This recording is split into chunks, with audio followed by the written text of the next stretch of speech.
आज से करीब 4500 साल पहले दुनिया का सबसे बड़ा पिरामिड आज तक लोगों के सिर दर्द करते आ रहा है कि आखिर कैसे उस टाइम ऐसा स्ट्रक्चर खड़ा किया जा सकता है जिसके चारों एजेस इस पृथ्वी के ईस्ट वेस्ट नॉर्थ साउथ के साथ परफेक्टली अलाइंड है, जबकि उस समय उनके पास कोई कंपास नाम की चीज भी नहीं थी।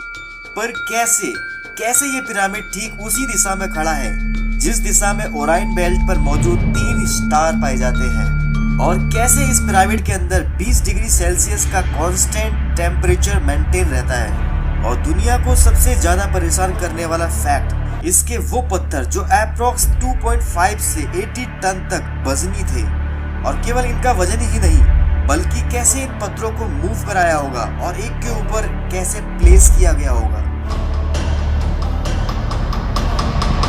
The great pyramid of Giza का कंस्ट्रक्शन खुफू नाम के फेरो के शासन काल में 2560 बीसी के आसपास माना जाता है। ये पिरामिड नाइल नदी के किनारे लोकेटेड है। हमें the great pyramid of Giza के अलावा 2 पिरामिड और देखने को मिलते हैं, जो कि माना जाता है कि उनमें से एक पिरामिड खुफू के बेटे काफरे ने और दूसरा पिरामिड खाफरे के बेटे मेनक्योर ने बनाया था। वहाँ पे लगभग 118 के आसपास पिरामिड और भी पाए जाते हैं जो उस टाइम बनाए गए थे, जिनमें से कई तो टूट भी गए थे। 1993 के इतिहास में अल अजीज नाम का एक बादशाह था जो ये मानता था कि पिरामिड का होना उसके रिलीजन के खिलाफ है, और उसने पिरामिड को बर्बाद करने के लिए काफी वर्करों को भेजा था। कुछ जो छोटे मोटे पिरामिड थे उन्हें तो वो बर्बाद करने में कामयाब रहे, लेकिन जब नंबर आया ग्रेट पिरामिड ऑफ गीजा का तो 146.6 मीटर ऊंचे इस पिरामिड को देख के उसके वर्करों के होश उड़ गए। उसके वो विशाल पत्थर जो करीब 1 मीटर क्यूब और इवन कुछ उससे भी बड़े पत्थर, जो कि लगभग 2.3 मिलियन पत्थरों का एक विशाल स्ट्रक्चर था।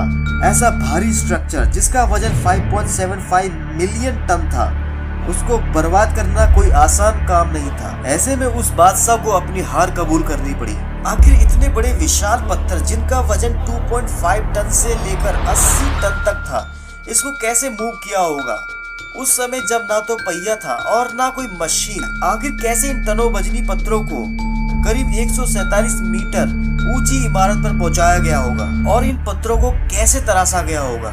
और यहाँ तक माना जाता है कि इनको इतना परफेक्टली तराशा गया है कि आप उसके अंदर एक ब्लेड भी पास नहीं करा सकते हैं। और उससे भी यूनिक बात ये कि ऐसा माना जाता है कि इसे 20,000 लोगों ने मात्र 20 साल के अंदर ही खड़ा कर दिया था।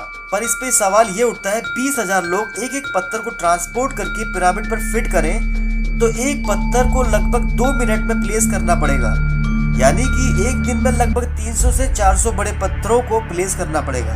पर ऐसा कैसे हो सकता है कि कोई बिना किसी गलती के 20 सेकंड में इतना परफेक्टली उन पत्थरों को शेप दे दे। आज की मॉडर्न मशीनें भी 100% परफेक्टली शेप देने में नाकामयाब हो जाएंगी, पर उस समय ये कैसे हुआ होगा ये आज तक मिस्ट्री बना हुआ है। जहाँ तक इन पत्थरों को कैसे ऊपर तक पहुँचाया गया होगा और प्लेस किया होगा, उसकी एक थ्योरी है, वो है रैंप सिस्टम। ऐसा माना जाता है कि रैंप सिस्टम में लकड़ी के खंभे लगाए गए होंगे और फिर रस्सियों का इस्तेमाल किया होगा उन बड़े पत्थरों को खींचने के लिए। कुछ लोगों का कहना है कि पुराने जमाने में भारी चीजों को उठाने के लिए लीवर यूज किए जाते थे, और हो सकता है कि उन पत्थरों को भी ऊपर पहुंचाने के लिए बड़े बड़े लीवर बनाए गए हों। कुछ लोग तो ये मानते हैं कि ये काम कोई साधारण इंसान कर ही नहीं सकता है, बल्कि ये काम एलियंस का है जिन्होंने ये काम को अंजाम दिया है। पर सच्चाई तो ये है कि आज तक कोई भी जवाब ऐसा नहीं दे पाया जो सेटिस्फैक्टरी हो।